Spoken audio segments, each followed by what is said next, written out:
Hello friends, ये Contra positive बनाना है हमें दिए गए फॉलोइंग स्टेटमेंट्स का। ठीक है, इन स्टेटमेंट्स का कॉन्ट्रा पॉजिटिव बनाना है। इनमें जो है एक्सरसाइज 14.4 का मैंने लिया हुआ है क्वेश्चन नंबर 2। बस मैंने भी कॉन्ट्रा पॉजिटिव का करा रहा हूँ, इसमें कन्वर्स भी करने को बोला गया है, कन्वर्स अभी मैं कराऊंगा इसके बाद। ठीक है, चलिए कॉन्ट्रा पॉजिटिव देखते हैं। सबसे पहले याद करिए कॉन्ट्रा पॉजिटिव हम कैसे बनाते थे।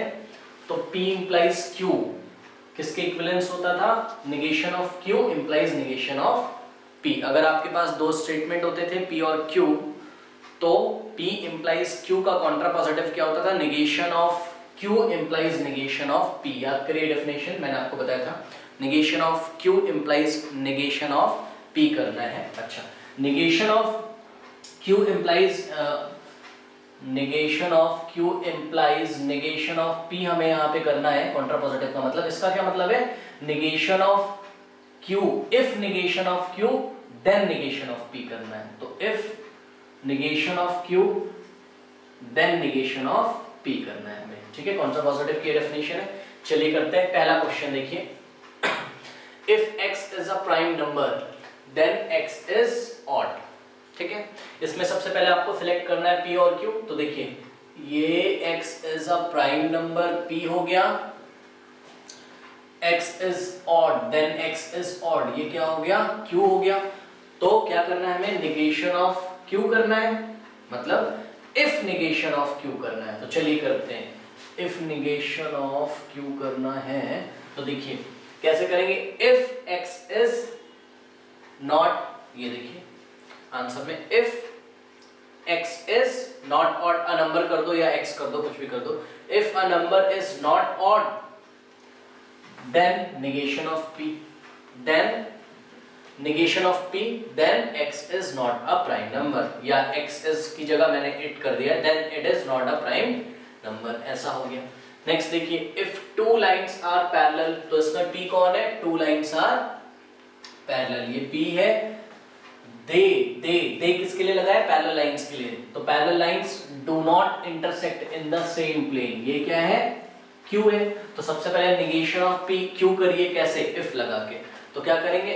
इफ टू लाइंस, ये देखिए, इफ टू लाइंस, दे को हटा के क्या कर देंगे? Two lines.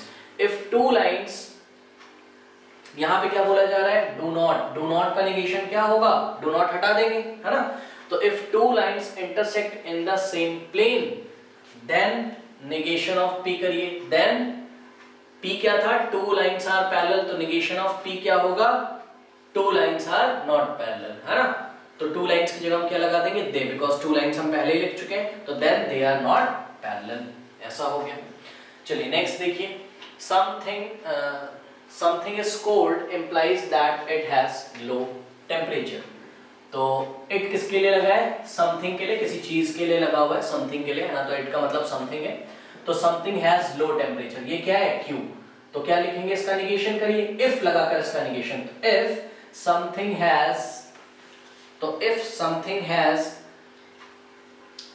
not low temperature, तो ये तो ग्रामर ठीक नहीं होगी, तो हम क्या करेंगे? if something does not have low temperature then negation of P, then it is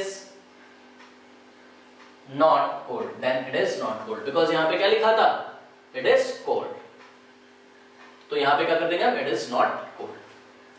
next देखिए, fourth, you cannot comprehend geometry। comprehend मतलब समझना।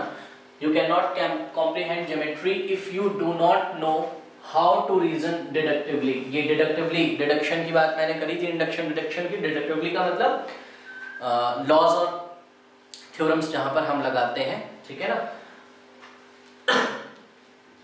You cannot comprehend geometry if you do not know how to reason deductively। तो ये देखिए, ये you do not know how to reason deductively, ये क्या है? Q का, Q है। तो Q का निगेशन करिए, तो if डू नॉट हटा देंगे। तो कैसे करेंगे? If you do not, sorry ये क्वेश्चन नंबर कौन सा? फोर्थ। हाँ, तो इफ यू डू नॉट, देखिए हटा दिया। If you know how to reason deductively then ये क्या है, P है ना, तो P का निगेशन करिए, कैन नॉट हटा देंगे, देन ये कैन नॉट था, then you can comprehend geometry, then you can comprehend geometry. ठीक है, चलिए नेक्स्ट देखते हैं। Fifth, x is an even number implies that x is divisible by 4। तो x is divisible by 4, ये क्या है, q है, निगेशन करिए f लगा के। if x is not divisible by 4, if x is not divisible by 4, then अब इसका निगेशन करिए p का, then x is an even number लिखा है तो क्या कर देंगे, then x is not an even number, then x is not an even number। दोनों ही बातों का सेम मतलब है, मैंने आपको बताया था P implies Q को जब हम उसके कॉन्ट्रापोजिटिव में चेंज करते हैं, means negation of Q implies negation of P में चेंज करते हैं, तो दोनों का मीनिंग क्या होता है, सेम होता है। तो आप इन सेंटेंस का देख रहे होगे, इसका जो कॉन्ट्रापोजिटिव लिया उसका भी मीनिंग वही है जो दिए गए सेंटेंसेस का है। चलिए देखिए जरा नेक्स्ट क्या है, if it is hot outside then you feel thirsty. ठीक है, अगर बाहर गर्मी है तो आप प्यासा महसूस करेंगे खुद को। तो देखिए ये हमारे पास Q है, Q का निगेशन करिए, you feel thirsty का निगेशन क्या होगा, you do not feel thirsty, if लगा दो आगे, if you do not feel thirsty then it is hot लिखा था तो क्या कर देंगे, then it is not hot outside। Next देखिए, I go to a beach whenever it is sunny day, तो it is sunny day, ये कैसा भी,